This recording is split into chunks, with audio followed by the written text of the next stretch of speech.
wabarakatuh. Hai, apa kabar teman-teman? Waalaikumsalam warahmatullahi wabarakatuh. Semoga kita semua selalu dalam keadaan sehat walafiat. Di hari yang cerah ini, saya akan memandu acara webinar. Sahabat sekalian, walaupun kita tidak bertemu langsung di darat, tapi kita sekarang bertemu di daring. Terima kasih atas kesempatannya, sehingga dapat mengadakan acara webinar di pagi ini. Senang sekali, perkenalkan, saya Jessica Mutiara Hutagalung sebagai moderator yang akan memandu webinar di kesempatan kali ini.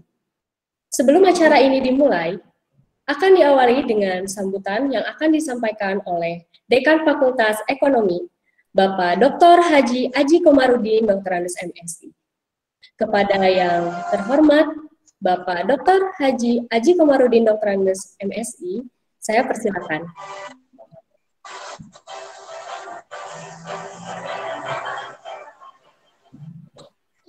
Ini nama Ina.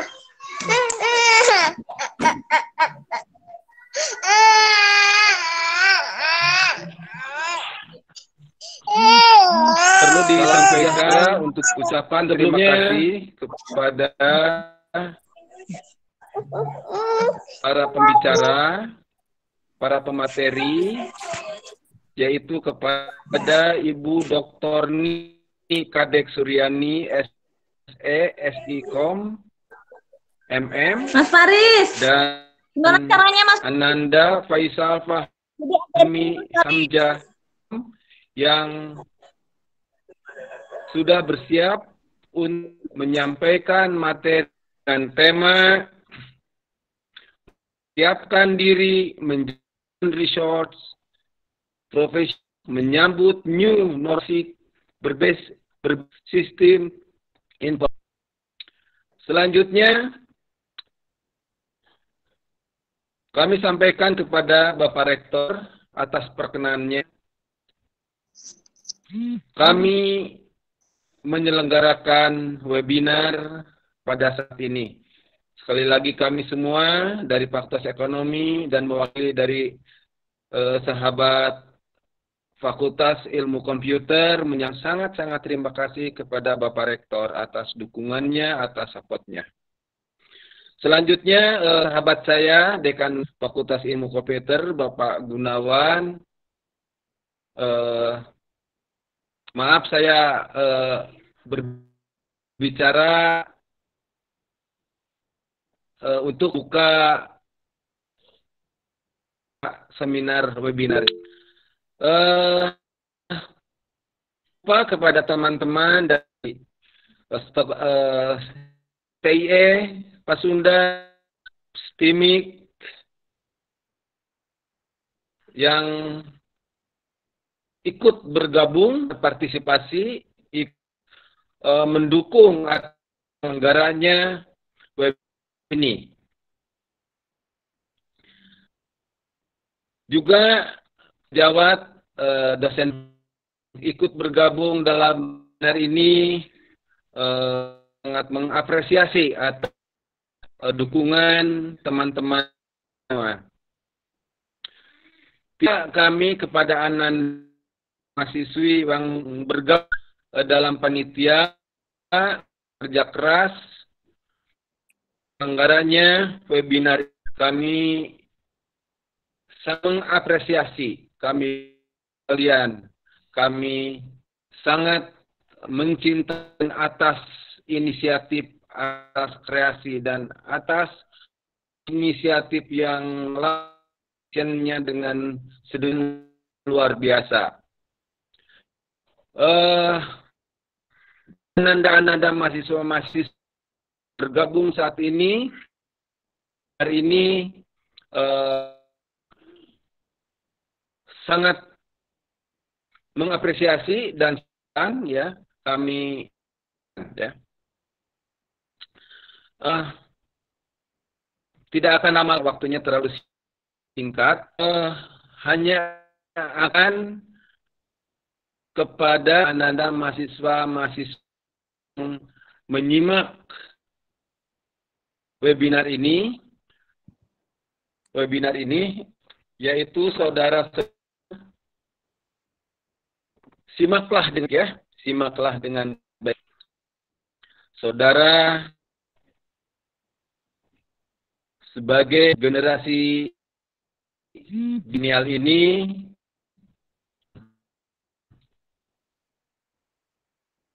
hidup di era teknologi dewasa ini teramat penting untuk meningkatkan wawasan saudara dalam IT, meningkatkan hasanah, meningkatkan horizon sistem informasi. Oleh karena itu, simaklah dengan baik-baik, pahamilah dengan mendalam, galilah apa-apa dari materi yang akan disampaikan oleh para pembicara. Ya, sekali lagi, galilah apa-apa yang dibicarakan, apa yang disampaikan oleh para pembicara. Ya, mungkin saudara dari apa yang disampaikan oleh para pembicara akan terinspirasi, ya, akan terinspirasi, sehingga saudara termotivasi untuk berinisiatif, termotivasi untuk berkreasi, termotivasi untuk berinovasi, termotivasi untuk langsung action. Nah, itu ya penting ya. Oleh karena itu, silahkan saudara simak dengan baik-baik ya. Simak dengan baik-baik dari apa yang akan dibicarakan oleh para ahlinya, oleh para pakarnya di bidang sistem informasi. Barangkali itu yang dapat kami sampaikan dalam sebutan ini ya. Sekali lagi terima kasih kepada Ibu Dr. Nika Dek Suryani, SE/SIKOM MM, dan kepada Ananda Faisal Fahmi Hamzah Eskom yang sudah mau berbagi, ya, mau berbagi. Khusus kepada Ibu Dr. Nika Dek Suryani, jauh-jauh di seberang lautan di sana, di pulau yang indah,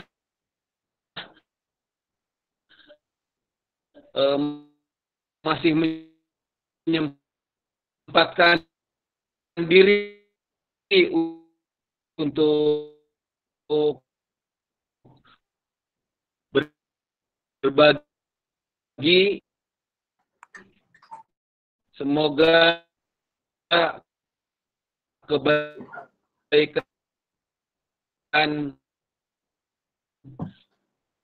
Ibu kepada senantiasa dalam berbagi dan sukses.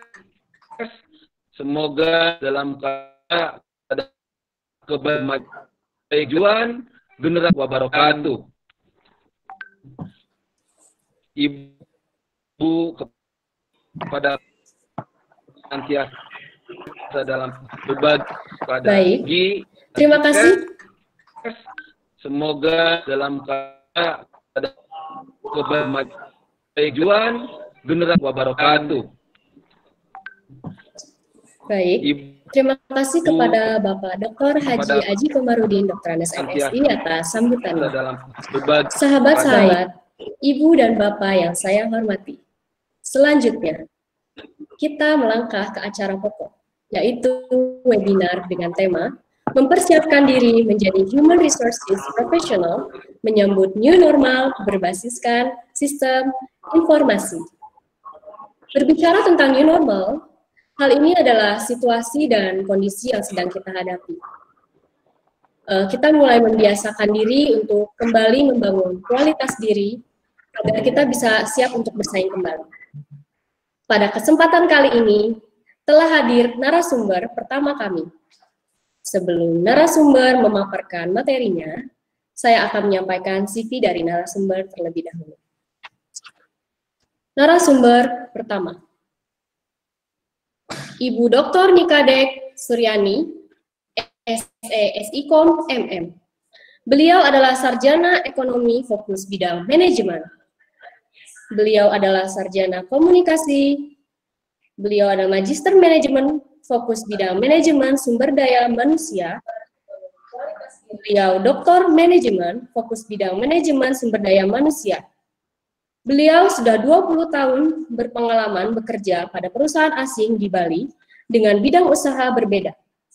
Beliau menghadiri manajemen training dan internship di Australia dan Belanda. Presenting research paper and visiting lecturer at IUKL Malaysia dan BSRU Thailand. Beliau adalah dosen tetap pada program Magister Manajemen Pasca Sarjana Universitas Mahasaraswati Denpasar. Beliau adalah konsultan bidang manajemen untuk beberapa perusahaan asing di Bali dan Papua. Beliau adalah direktur perusahaan yang bergerak pada usaha rumah produksi. Beliau adalah narasumber dengan peserta nasional dan internasional, dan beliau adalah peneliti penulis buku dan bidang manajemen. Sahabat sekalian, itu tadi adalah CV dari narasumber pertama kami. Baik, kepada Ibu Dr. Nikadek Suryani, SESIKOM MM, saya persilakan. Baiklah, terima kasih untuk moderator, terima kasih waktunya, senang sekali saya berada di sini. Jadi Pak Dekan, terima kasih. Jadi University dari Bandung, saya kaget pertama dihubungi Pak. Jadi kemarin dengan Kalbar, sekarang dengan Bandung, saya senang sekali Pak, kolaborasi. Jadi di Bali itu ada di tengah-tengah, jadi welcome banget untuk kita kolaborasi. Jadi kali ini kita bicara dengan adik-adik, jiwa saya semakin muda, dengan adik-adik yang dari kemarin contacting, dengan energinya yang super. Jadi kita akan bicara kali ini human resources, di mana HRD harus bersiap pada tatanan new normal. Baiklah adik-adik, Pak mahasiswa semuanya, bahasan kali ini kita akan mulai. Jadi saya 15 menit, mungkin saya bisa presentasikan untuk bahan saya.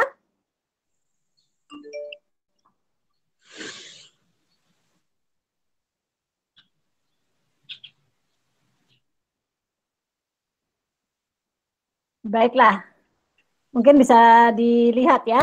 Baiklah adik-adik mahasiswa, jadi senang sekali saya berada di sini untuk berbagi bagaimana mempersiapkan adik-adik semua menjadi seorang HR profesional menghadapi new normal. Jadi mungkin adik-adik semuanya ada yang sudah bekerja atau ada yang akan bekerja, ada yang berwirausaha. Posisi HRD ini tidak boleh dikesampingkan. Mengapa? Karena setiap organisasi, adik-adik membentuk sebuah wirausaha pun harus memperhatikan bidang HR ini.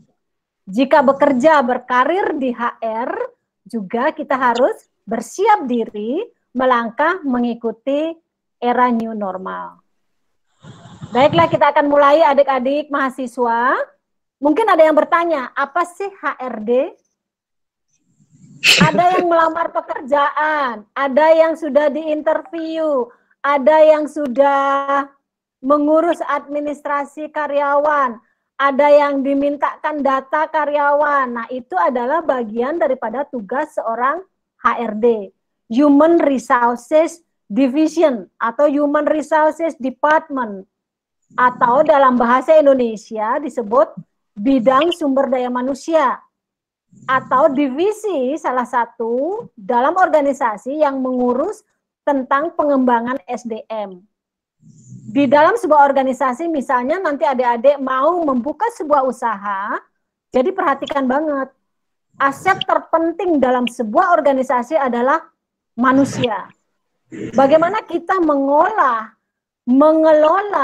menaikkan atau mengimprove skill mereka, itu adalah tugas daripada seorang HRD atau bagian sumber daya manusia. Jadi apa sih perannya di era new normal ini?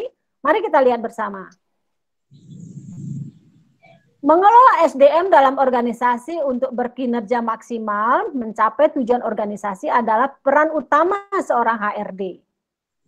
Di samping juga, HRD tersebut adalah menghubungkan divisi-divisi yang lain menjadi lebih meningkat kinerjanya untuk mencapai sasaran organisasi. Contoh nyata, di era new normal, tidak saja mungkin sudah kita dengar ya berkali-kali tentang tata kelola new normal, tidak saja hanya physical distancing atau jaga jarak atau pakai masker atau jaga kebersihan, itu sudah umum kita dengar. Tetapi dalam sebuah organisasi, apa peranan HR? Apa yang harus dipersiapkan?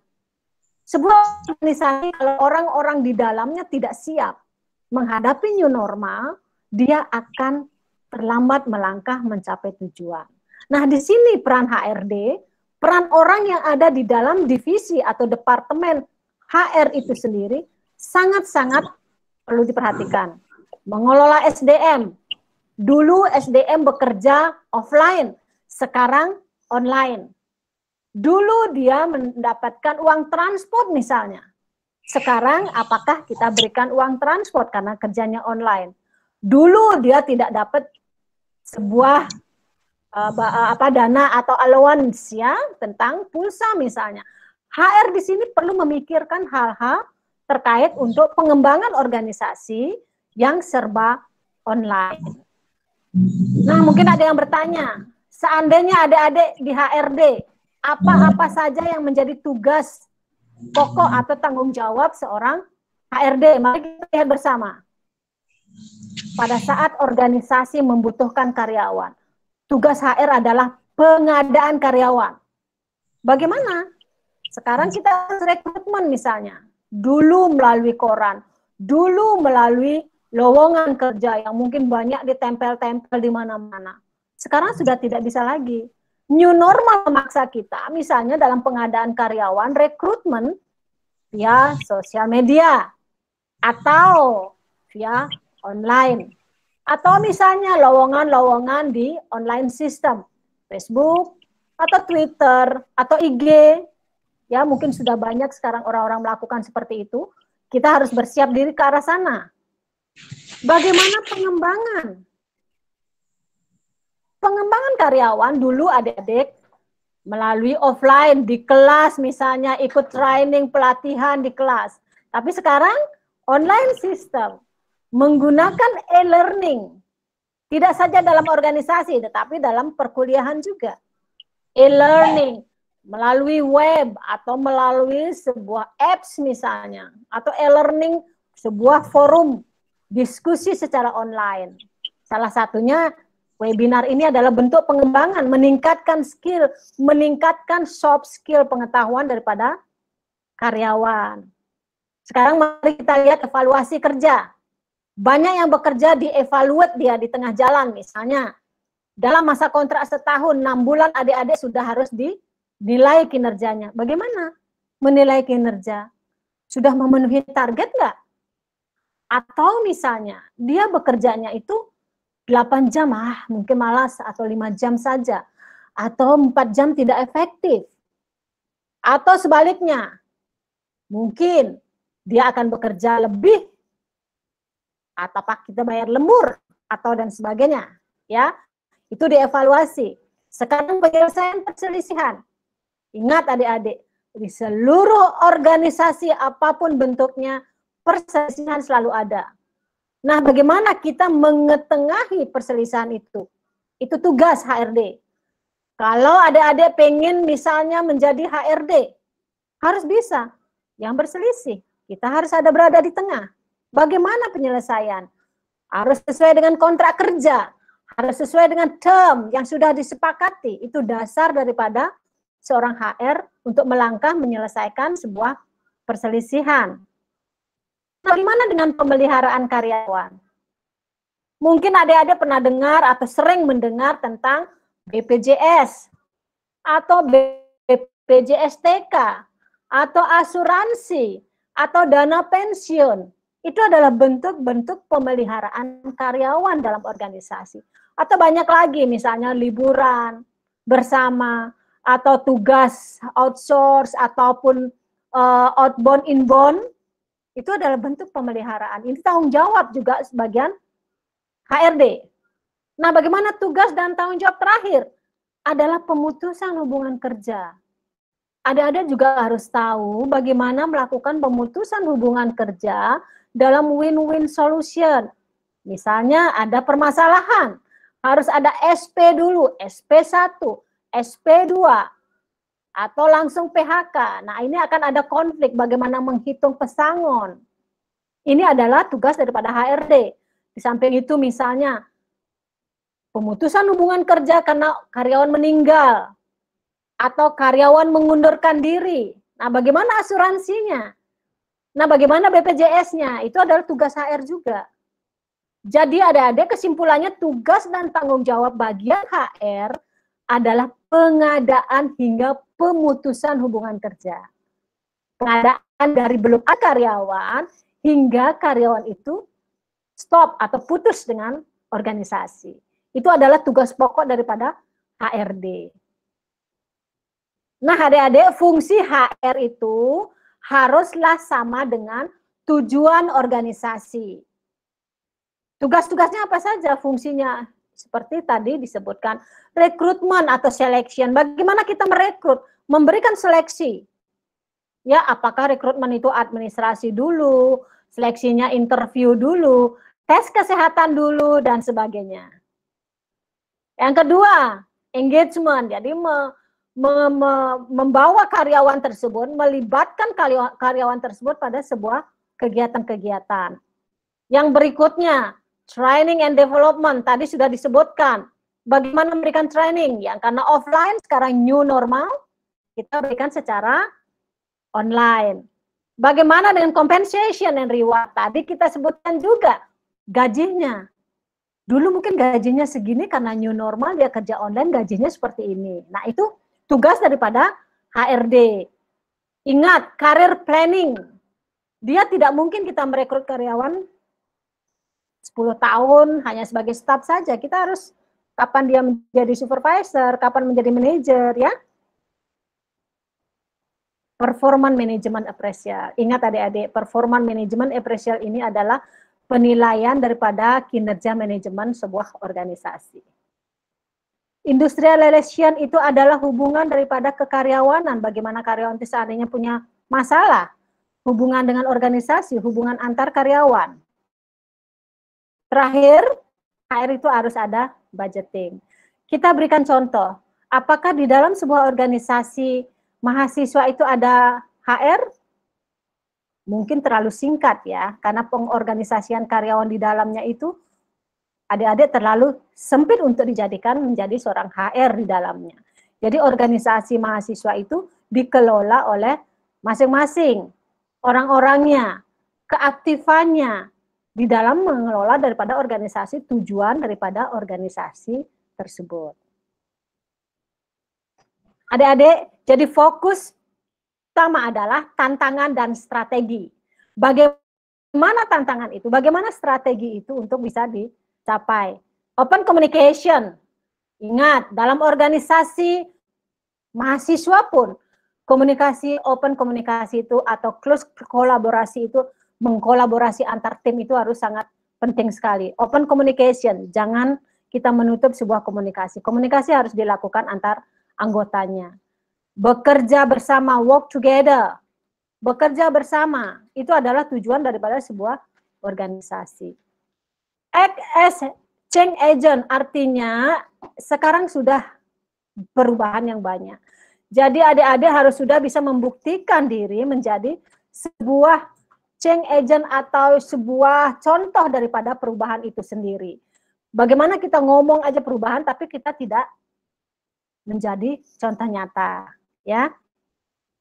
Jadi adik-adik juga harus work proactive with business leader, artinya bagaimana seorang HR itu bekerja bersama dengan pimpinan tingkat atas organisasi. Tidak bisa HR itu bekerja sendiri. Dia harus semuanya, line manager, dengan atasan, dengan sesama rekan kerja itu harus kerja bersama-sama. Nah adik-adik, itu adalah salah satu hanya bentuk kecil daripada tugas HR dalam sebuah organisasi. Saya akan berikan beberapa contoh hasil penelitian bidang HR. Ya, Jadi ini bisa dijadikan pedoman adik-adik betapa HR itu adalah sangat diperlukan sebuah organisasi. HR yang efektif. Apabila seorang HRD mengelola karyawannya dengan efektif. Misalnya adik-adik seorang HR, bagaimana mengelola HR itu karyawan atau manusia ataupun pegawai-pegawai yang ada dalam organisasi itu dikelola dengan efektif, itu sangat berdampak kepada employee satisfaction. Kepuasan kerja karyawan. Jadi ditemukan dipengaruhi oleh efektivitas daripada HR, pelaksanaan HR praktis tersebut. Pada saat karyawan itu sudah merasa puas bekerja, sangat berpengaruh terhadap customer satisfaction. Ibu, untuk pemaparan masih tinggal 5 menit lagi. Baik, terima kasih Mbak Jessica untuk remindernya. Baik, jadi karyawan yang merasa puas akan mempengaruhi terhadap kepuasan daripada customer. Artinya kalau karyawan itu sudah senang bekerja, dia akan melayani customer dengan maksimal, sehingga customer pun menjadi puas. Baik, customer yang puas itu akan mempengaruhi di akhir kinerja organisasi itu akan meningkat. Kita contohkan dalam sebuah UKM. Misalnya, adik-adik membuka sebuah usaha kecil. Usaha yang adik-adik starting itu adalah usaha yang masih dikenal, mungkin belum dikenal, masih kecil ya. Jadi bagaimana adik-adik mengelola ini menjadi sebuah usaha besar? Pertama, siapa yang mengelola? Karyawan. Adik-adik harus sudah bisa mengelola karyawan itu. Bagian produksi, bagaimana dia memproduksi, memberikan produk terbaik. Bagian marketing, bagaimana dia memberikan pelayanan kepada customer. Nah, bagian operasional dia bagaimana menghasilkan sebuah produk misalnya. Higienisnya harus diperhatikan, packagingnya harus diperhatikan. Nah, ini kolaborasi ini adalah akibat daripada pengelolaan manusia yang ada. Meskipun adik-adik punya uang banyak, atau mesin-mesin yang canggih, kalau karyawan tidak diperhatikan, bagaimana dia bisa mengelola jadi mesin-mesin itu? Manusia adalah yang mengelola uang itu, mesin-mesin itu, aset-aset yang dimiliki. Jadi efektivitas manusia itu sendiri kalau dikelola, dia bisa mengelola dari yang belum ada menjadi ada. Sehingga tujuan akhir organisasi meningkat karena kebahagiaan daripada karyawannya, berpengaruh pada customer. Customer sudah bahagia, dia akan datang kembali, dia akan belanja kembali, jadi repeater. Dia akan bicara, dia akan menjadi marketing dirinya sendiri. Oh, di sana produknya bagus loh, oh layanannya bagus loh. Sehingga dia menjadi marketing, jadi usaha adik-adik akan menjadi meningkat karena itu. Baiklah, saya rasa waktu sudah cukup ya Mbak Jessica ya. Jadi saya kembalikan ke Mbak Jessica untuk 15 menit saya. Bisa didengar?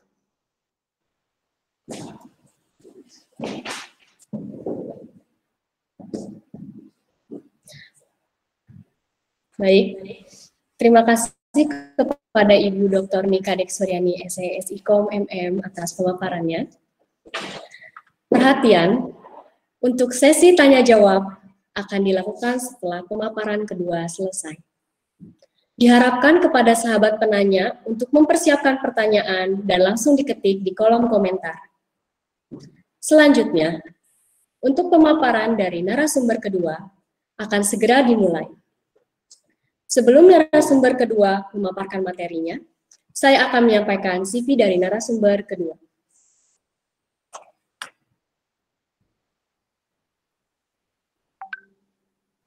Narasumber kedua, Bapak Faisal Fahmi Hamzah Eskom.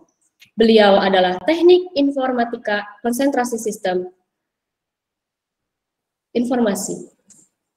Beliau adalah Sistem Analis PT Sekar Arum Jaya Transporter Karawang. Beliau adalah Sistem Analis PT Indonesia Express Transportama Bekasi. Beliau adalah Sistem Analis CV Benua Baja Bandung. Dan beliau Sistem Analis PT Bimeta Karnusa Bandung. Saat ini beliau ada di staf Lembaga Pengembangan Pendidikan dan Penjaminan Mutu LP3M Universitas Murtanio Bandung. Kepada Bapak Faisal Fahmi Hamzah Eskom, saya persilakan. Ya, oke. Terima kasih kepada moderator Jessica.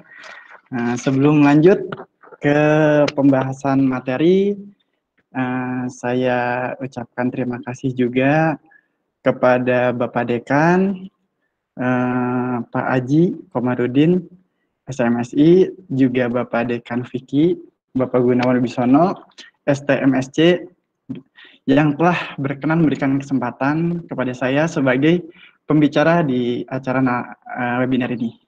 Juga tidak lupa, saya juga menyampaikan ucapan terima kasih kepada Ibu Dr. Dika Deksuryani, SISIKOM, MM, yang telah memberi kesempatan, ya Bu ya, untuk berkolaborasi dalam acara webinar nasional ini.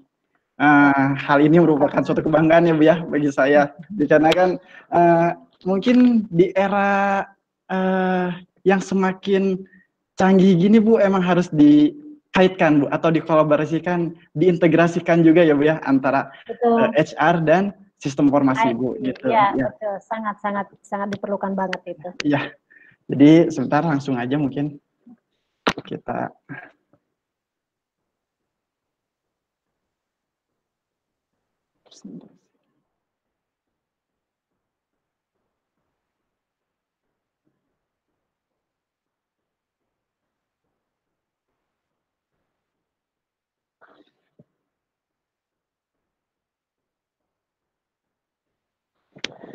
Ya, sebelum kita membahas ke tema ya, di sini temanya mempersiapkan diri menjadi profesional human resource HR menyambut new normal berbasiskan sistem informasi.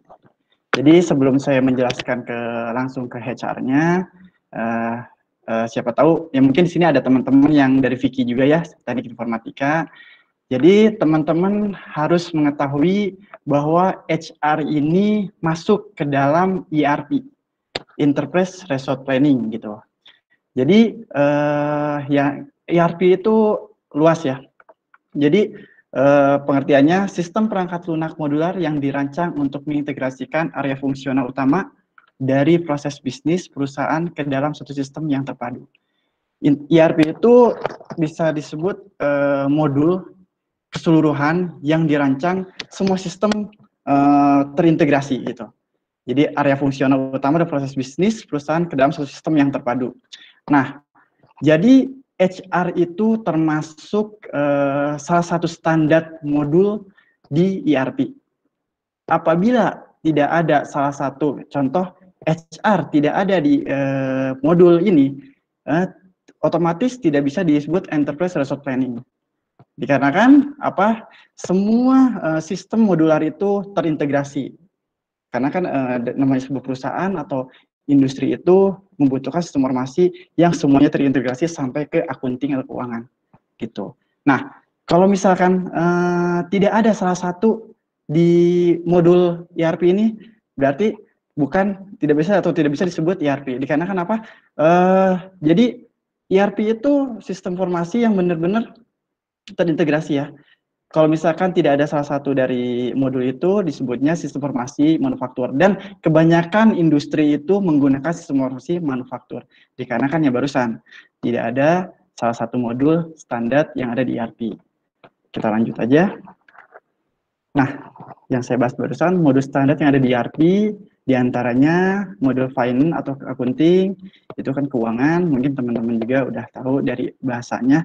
Modul logistik dan persediaan, sumber daya manusia, HR yang bakalan kita bahas sekarang, bisnis proses. Jadi bisnis proses support itu setiap perusahaan memiliki arus kerja, solusi, industri yang terkait satu sama lain.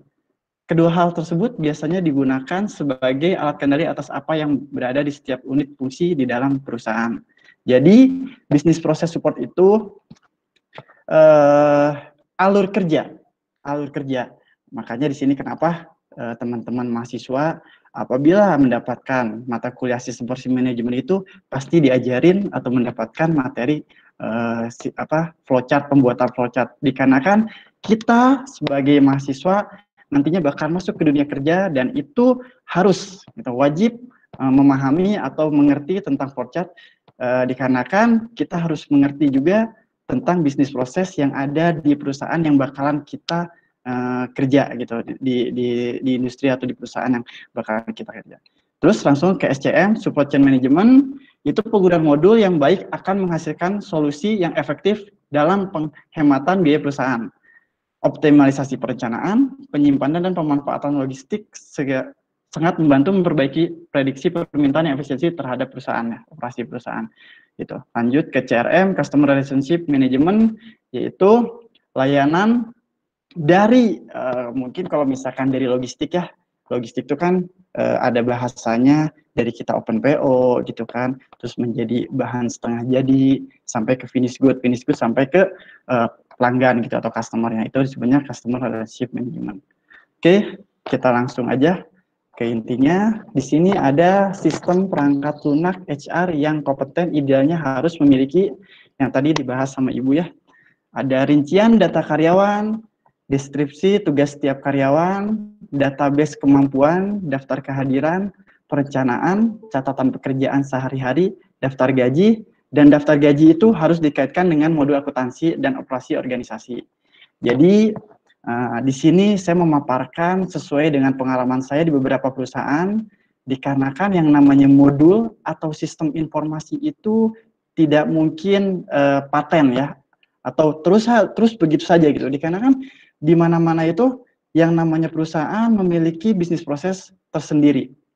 Jadi pengalaman saya untuk membangun sistem itu tidak mudah, dikarenakan kita harus ada wawancara setiap bagian-bagian atau sub-bagian agar semuanya match.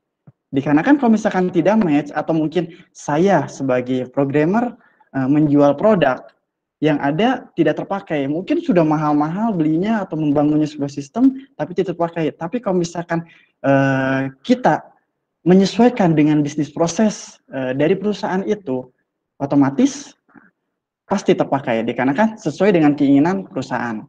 Nah, di sini HR yang saya pernah kerjakan di antaranya ini. Ya, jadi dari poin pertama sampai ke poin daftar gaji ini sebenarnya bisa dijadikan satu bagian ya. Nah, di sini rincian data karyawan sampai daftar gaji biasanya yang saya pernah kerjakan itu masuknya ke penilaian kinerja, ya. Gitu. Tadi kan Ibu juga dari narasumber pertama di situ menerangkan dari performa manajemen atau mungkin dari kinerja ya, atau jadi di sini penilaian kinerja, dan saya sempat menganalisis juga beberapa HR yang ada di perusahaan-perusahaan BUMN dan perusahaan-perusahaan swasta juga. Nah, di situ itu yang saya pernah konsultasi dan juga saya pernah analisis ya, yang terutama yang perusahaan sudah disebutkan oleh moderator, ada perusahaan PT Sekar Arum Jaya. Jadi di situ kita ngebangun sebuah sistem hampir mendekati perusahaan angkutan yang mungkin di seluruh Indonesia ini sudah terkenal ya. Nah, jadi hampir mendekati seperti itu. Dan HR-nya pun kebetulan di akhir pembuatannya, dikarenakan emang HR itu agak rumit dari segi pengerjaannya, dikarenakan langsung saya ambil contoh aja ya. Nah, HR itu, tadi kan saya bicara penilaian kinerja. Penilaian kinerja itu, di sistem informasi itu, kalau kita buat, ada yang namanya modul master data. Nah, di situ, master data itu banyak inputannya. Inputannya dari mana? Mengikuti standarisasi sebuah perusahaan yang kita buat. Gitu. Misalkan HR dari HRD, dari bagian HRD-nya memiliki standar. Nah, itu nanti dimasukkan ke sistem atau dimasukkan ke master datanya. Nah, otomatis dari master data itu semua syarat-syarat yang dibuat oleh HRD manager itu semua ada di situ. Contoh, kita bicara kinerja karyawan. Kinerja karyawan itu sebuah perusahaan memiliki standarisasi. Contoh, apakah untuk kenaikan jabatan itu seperti apa? Berapa lama? Kita ambil aja dari HRD manager, contoh 5 tahun kenaikan jabatan atau penyesuaian jabatan atau titel. Nah, di situ kita input ke master datanya.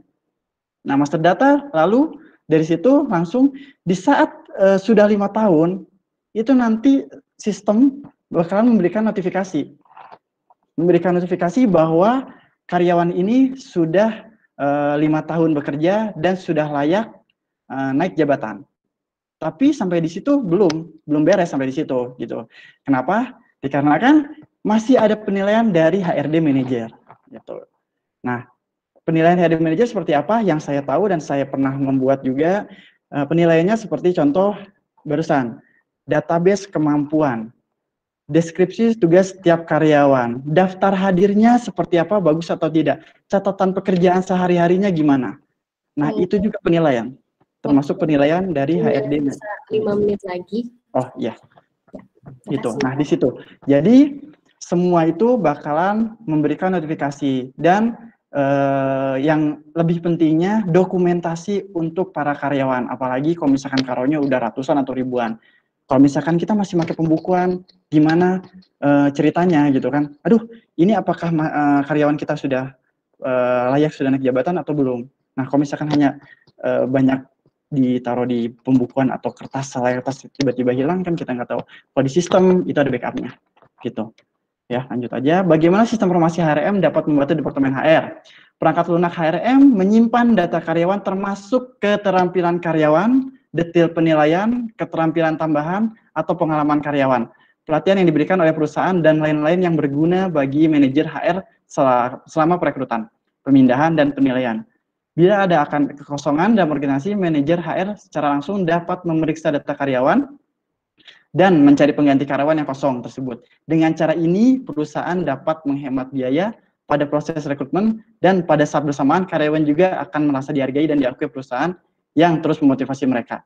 Contoh, apabila di sini karyawan kontrak dan kita sudah menggunakan sistem, otomatis namanya karyawan kontrak itu sudah ada masanya.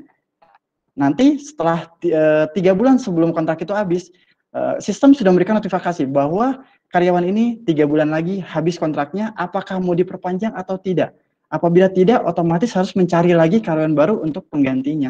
Dikarenakan namanya karyawan tetap ada masa trainingnya 3 bulan, otomatis. Jadi kita harus ada notifikasi untuk pemberitahuan kepada subbagiannya gitu. Siapa yang bisa mendapat keuntungan dan sistem informasi HRM? Sistem software HRM akan sangat bermanfaat bagi perusahaan yang memiliki minimal 100 karyawan. Melakukan entry data setiap karyawan tentunya sangat memakan waktu dan pastinya hal ini bisa mengganggu pekerjaan Departemen HR yang lainnya. Setiap kerjaan juga seharusnya tidak perlu kebingungan atau kerepotan dalam mencari informasi mengenai gaji, progres yang mereka lakukan, kalender kantor, daftar kehadiran, dan data kolega mereka sendiri sehingga mereka dapat lebih fokus pada pekerjaan mereka masing-masing yang lebih penting. Software HRM secara berkala tidak meninjau data yang membuat pengaturan yang diperlakukan untuk memperbaiki kondisi kerja karyawan dan seluruh departemen dari kemajuan perusahaan. Nah, itu kembali lagi barusan yang saya bahas, semua ini ada kaitannya dengan narasumber pertama. Yang pertama penilaian kerja, performa manajemen juga gitu kan. Dan yang namanya HRM itu harus banyak open communication juga gitu. Jadi menurut saya HRM ini sangat dibutuhkan, apalagi dengan kondisi new normal ini banyak karyawan-karyawan yang udah dirumahkan. Jadi di saat seperti pandemi ini kita nggak harus gimana-gimana, nggak harus udah zamannya semua online gitu. Termasuk kan belanja juga ya Ibu gitu, Bapak. Jadi emang sudah masanya di masa new normal ini kita harus merubah mindset agar lebih maju. Mungkin yang tadinya belanja itu masa belanja harus ke warung terus, kan nggak harus ke warung, kita bisa online atau yang lainnya gitu. Jadi saya tarik kesimpulan dari pembahasan saya di sini, HRM itu, Human Resource Management itu sangat berfungsi dan sangat berpengaruh dikarenakan ini ngelingnya ke semua sektor, termasuk keuangan juga. Dan sedikit penambahan juga, dari ERP itu sebenarnya ada penambahan juga yang disebut Sistem Informasi Eksekutif Manajemen. Itu sistem yang digunakan atau diperuntukkan untuk seorang owner atau pemilik perusahaan.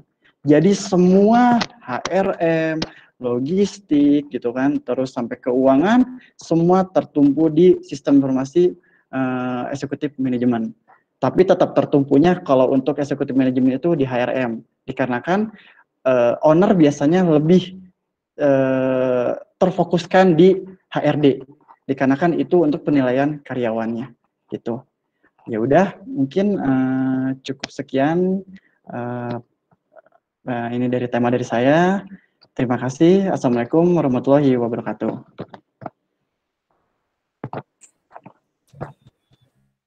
Baik, terima kasih kepada Bapak Faisal Fahmi Hamzah Eskom yang sudah memaparkan materinya.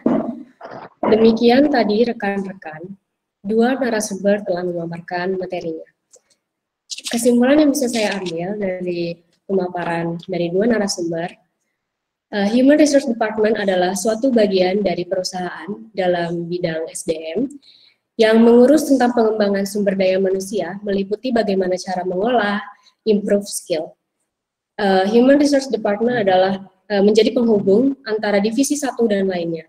Dan peranan HR sangatlah penting untuk suatu perusahaan. Dan adanya sistem informasi mempermudah satu pekerjaan menjadi lebih mudah. Baik, untuk berikutnya, sebelum ke sesi tanya-jawab, mari kita simak iklan dari Fakultas Ekonomi Universitas Nurtanio Bandung yang akan ada di channel YouTube Fakultas Ekonomi.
Terima kasih atas perhatiannya.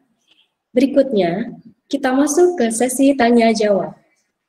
Kepada sahabat penanya yang ingin bertanya, saya persilakan menanyakan pada kolom komentar. Dalam sesi tanya-jawab ini, akan dilakukan selama 15 menit dengan memberikan tujuan pertanyaan untuk ditujukan kepada siapa. Di sini sudah ada pertanyaan untuk Ibu Nika Dek Suryani.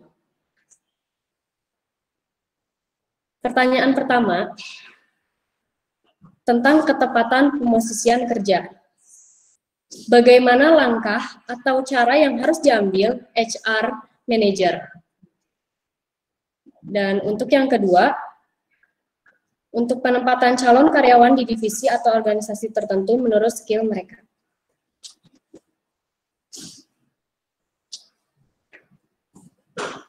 Baiklah, moderator, mungkin saya bisa tanggapi ya. Terima kasih Adit Mukti Prastio. Jadi kayaknya Pak Adit ini udah bekerja ya sebagai HR pastinya. Jadi pertanyaannya udah praktisi banget. Jadi begini, kalau kita memiliki seorang karyawan yang memiliki skill khusus, ya, jadi seorang HR harus sudah sensitif matanya melihat, oh ini berpotensi banget nih bagaimana kita menempatkan karyawan tersebut di posisinya atau skillnya. Makanya istilah the right man in the right place, menempatkan seseorang di tempat yang pas, itu sangat menjadi kunci seorang HR. Misalnya seorang mempunyai skill akunting, dia mempunyai brevet A, dia mempunyai brevet B, dia tahu pembukuan. Jangan sampai orang ini kita taruh di bagian customer service misalnya. Karena biasanya akunting itu nggak suka berhadapan dengan orang ya. Kalau dia berkutiknya dengan akunting aja, buku atau hitung-hitung aja.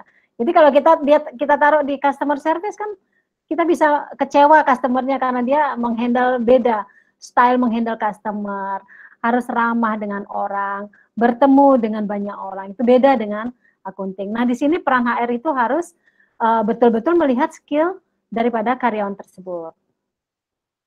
Terus berikutnya untuk penempatan karyawan di divisi atau tertentu sesuai dengan kemampuannya, skillnya, sehingga tidak terjadi pemindahan posisi kerja karyawan tersebut. Nah, kalau kita membutuhkan di divisi lain misalnya, peran utama HR ini adalah mencari dulu internal ya. Misalnya nih, oh saya lagi butuh seorang kasir.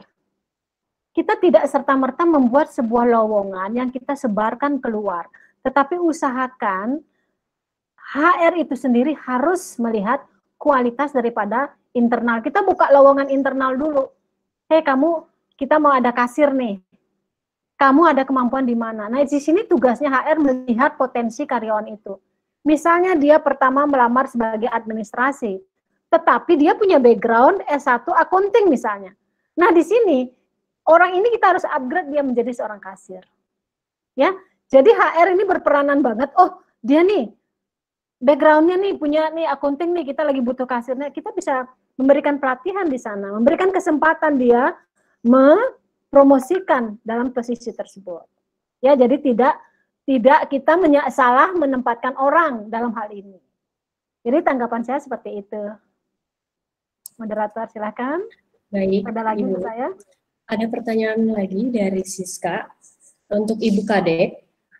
Pertanyaannya adalah, apakah banyaknya keluar masuknya karyawan di suatu perusahaan merupakan salah satu kegagalan di bagian SDM-nya itu atau bagaimana? Terima kasih.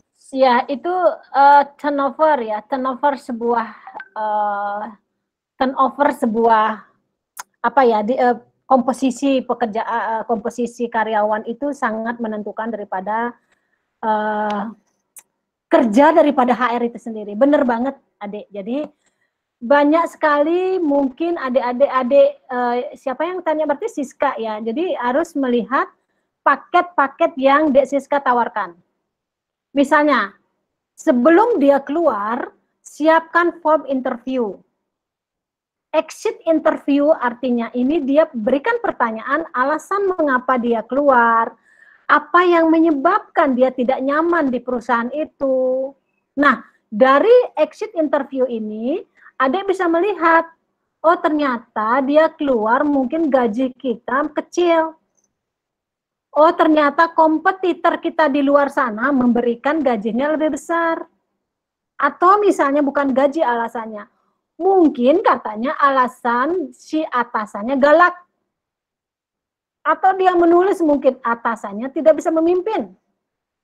Nah, ini menjadi dasar seorang HRD mengelola karyawannya. Berdasarkan exit interview itu, jadi Adik bisa ngomong, internal nih, oh Pak ini atasannya dia mungkin pendekatannya untuk memanage karyawan itu kurang pas. Mungkin gaya kepemimpinan atasan ini perlu kita berikan pelatihan lagi. Atau dia tidak bisa memimpin misalnya sehingga banyak karyawan keluar. Nah, kegagalan atau keberhasilan SDM atau HRD ini juga ditentukan oleh turnover daripada karyawannya. Juga menjadi lelah nantinya ya, Dek Siska ya. Jadi kalau banyak yang keluar masuk, kita yang lelah. Buka lowongan lagi, interview lagi, training lagi. Ya, sehingga langkah awal itu sangat penting, buatlah exit interview. Dari exit interview berikan masukan feedback. Internal organisasi juga perlu feedback kok. Sehingga dari tulisan yang dia tulis itu suruh dia nulis sebenarnya, tidak ada paksaan. Jadi dengan menulis benar kita tahu, oh ternyata masukan untuk organisasi kita seperti ini, kekurangannya seperti ini nih. Seperti itu. Terima kasih. Baik. Ibu di sini ada pertanyaan untuk Ibu Kadek lagi. Dari Fajar Nur Ihsan. Bertanya, bagaimana komunikasi atau perlakuan yang tepat terhadap orang atau karyawan yang sulit atau bahkan tidak mau mempelajari teknologi, sedangkan HR atau perusahaan atau organisasi membutuhkan orang-orang yang seperti itu. Terima kasih. Ini seharusnya Pak Faisal ya. Bagaimana Pak memaksa orang untuk mau enggak mau kita paksa dia harus belajar untuk teknologi. Kalau enggak gitu ya harus membuat sebuah regulasi atau peraturan di dalam organisasi itu. Buat peraturan, misalnya keluarkan sebuah memo bahwa untuk kita new normal semua serba online, seluruh karyawan harus belajar program ini, ikut mengikuti pelatihan IT ini, dan diharapkan harus sudah bisa semuanya di bulan Juli misalnya. Iya, betul. Kalau lebih di bulan Juli akan kena SP1 misalnya. Iya. Itu salah satu paksaan mereka harus. Betul, Bu. Kita Ya kan? tidak bisa menjaga karyawan itu yang nggak mau belajar di tempat kita. Nanti akan berdampak daripada kemajuan organisasi. Bagaimana kalau absen aja dia nggak bisa? Betul, Bu. Ya, hanya kan ini, Bu. absen tulis ada, Ya, ceklek betul. aja. Bagaimana dia tuh fingerprint dia nggak bisa. Iya. Ya, Atau betul, Bu. membuat PO online misalnya. Betul. Ya nggak bisa, Iya. ya harus kita sedikit memaksa dengan kita membuat sebuah aturan internal. Jadi Iya. seperti itu. Merubah mindset ya Bu ya, yang kata saya barusan kan. Kita harus merubah mindset menghadapi era globalisasi yang semakin canggih ini gitu. Dikarenakan emang sih Bu, yang saya tahu emang sama ini mahasiswa itu untuk segi sistem informasi itu emang agak harus lebih digojlok lagi Bu, untuk materinya gitu Bu. Kalau menurut saya ya Bu ya gitu. Dikarenakan kita masuk dunia pekerjaan itu kan lumayan Bu. Jadi kalau misalkan ilmu kita kurang dari segi sistem informasi dan semuanya di saat masuk ke perusahaan itu semuanya sudah sistem informasi Bu gitu. Jadi buat teman-teman ya saya ingetin lagi harus banyak baca, juga mungkin browsing dan pastinya ada tiap kurikulum tuh pasti ada mata kuliah yang berbau atau mungkin yang inilah ke sistem informasi Bu. Seperti kalau di kami ada SIM, ada sistem informasi berbasis komputer. Nah, itu yang harus mungkin kalian seriusin untuk mendapatkan ilmu dan materinya. Itu aja sih Bu. Betul. Sangat betul sekali ya. Karena kita mau nggak mau, kita mau masuk ke sebuah organisasi apapun sekarang sudah online. Misalnya nih HR di kepala kita udah punya dasar daripada HR itu sendiri. Tapi kalau kita tidak bisa operate, bagaimana menginput data karyawan, bagaimana mengkalkulasi BPJS, bagaimana menghitung pajak karyawan. Itu kalau kita nggak belajar itu online semua itu. Memaksa diri belajar itu harus sedikitnya harus kita. Karena kan terintegrasi Bu, kata saya kan barusan contoh lah kayak payroll itu harus terintegrasi dan akuntansinya. Nah makanya itu seperti itu Bu. Begitu Jessica. Baik, terima kasih Bu. Ada satu pertanyaan lagi. Pertanyaan terakhir diberikan untuk Kadek dari Google Meet. Bagaimana baiknya sebagai HR menyikapi isu corona? Bagaimana jika saat ini perusahaan tidak ada WFH, work from home, karena customer juga masih normal? Adakah contoh aturan atau SOP terkait dengan karyawan yang dinyatakan ODP oleh ke rumah sakit? Bagaimana dengan rekan-rekan kerja yang berinteraksi dengan karyawan tersebut, begitu pula dengan sarana dan prasarana yang karyawan tersebut pakai ataupun yang karyawan tersebut lalui. Terima kasih. Jadi saran saya satu-satunya itu adalah ikuti anjuran pemerintah. Jadi kita jangan lepas daripada protokol kesehatan. Mungkin sekarang seperti di Bali, kita yang bekerja itu masih ada, tetapi misalnya hotel sekarang di Bali dibuka, ya. tetap saja dalam aturan kita harus jaga jaraknya, kita harus baru pertama kali cuci tangan. Nah, mungkin di tempat bekerja lain, misalnya sebuah industri garment. Nah, mereka harus sudah berani merombak daripada sistem tatanan yang di dalam. Mungkin dulu tukang jahitnya berhimpitan, sekarang harus atur jarak. Kalau mau kita mempercepat penyebaran tidak terlalu cepat gitu, maksudnya kita harus men-stop segera ya dengan cara seperti itu. Atau ikuti protokol kesehatan gitu aja. Kalau misalnya ada terindikasi atau apa, cepatlah ikut tes. Nah, apa peran HRD di sini? Peran HRD itu harus cepat pertegas mengeluarkan sebuah aturan. HR harus bicara dengan owner.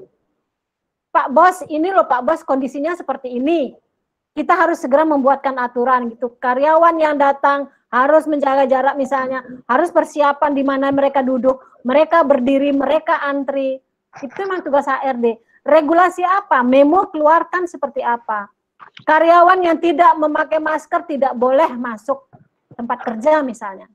Kalau di Bali sudah seperti itu. Di kampus di saya, mahasiswa itu pagarnya udah di depan itu udah dijaga. Tanpa masker nggak boleh. Gitu loh. Jadi berkerumun pun nggak boleh. Kemarin kami mengadakan yudisium juga virtual. Jadi kita ikuti aturan-aturan seperti itu. Jadi HRD ya seperti itu. Harus ikut, kita nggak bisa mendobrak itu. HRD itu harus oke, ada yang terindikasi misalnya segera ya tes atau mengikuti dan aturan-aturan dan sebagainya. Kita nggak boleh HRD itu harus selalu berpegang pada ikuti aturan yang ada dari pemerintah. Itu saja. Terima kasih. Baik, Ibu. Terima kasih atas jawaban dari Bapak Faisal dan Ibu Kadek. Tadi sesi tanya jawab kali ini sudah ditutup. Kami dari pelaksana sangat mengapresiasi dan bahagia atas perhatian peserta webinar yang dilaksanakan oleh Universitas Nurtanio Bandung bekerja sama dengan Universitas Mahasaraswati Denpasar Bali, STIE Pasundan Bandung, dan STMIK Mardira Bandung. Demikian dari kami. Terima kasih atas perhatiannya. Semoga webinar ini bisa menambah ilmu pengetahuan dan bekal di dunia kerja. Sahabat-sahabat semua, demikian, mohon maaf apabila ada tutur kata yang kurang berkenan, dan kita jumpa lagi di acara webinar berikutnya. Sekian dan terima kasih. Wassalamualaikum warahmatullahi wabarakatuh. Waalaikumsalam warahmatullahi wabarakatuh.